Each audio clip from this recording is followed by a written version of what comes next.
Hi friends, చూడండి మా చిన్నగాడు ఈరోజు సెకండ్ సాటర్డే రేపు సండే అని వాళ్ళమ్మ ఇంటి దగ్గర అల్లరి చేస్తున్నావు, హాలిడే లేకుండా బాగుండేది, స్కూల్కి వెళ్తేనే బాగుంటుంది నువ్వు అని నడిచింది అని చెప్పి నాకు బట్టలు సర్దుకొని మా అమ్మమ్మ వాళ్ళ ఊరికి వెళ్ళిపోతా, ఫ్లైట్ వచ్చింది అని చెప్పి వెళ్ళిపోతున్నాడు. దాపాటు టికెట్ ఫ్లైట్ టికెట్ తీసుకొని చూడండి ఇంక వెళ్ళిపా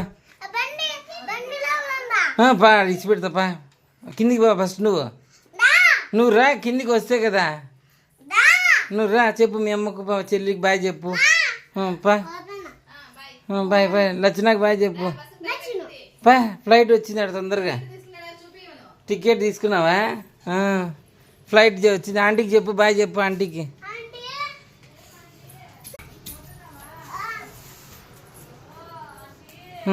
నాయన చూడండి, ఈ మధ్య ఏరోప్లేన్లో స్లిప్పర్లు ఇస్తారని చెప్పి మా వాడు ఏరోప్లేన్లో స్లిప్పర్లు ఇస్తారని చెప్తున్నాడు. తొందరగా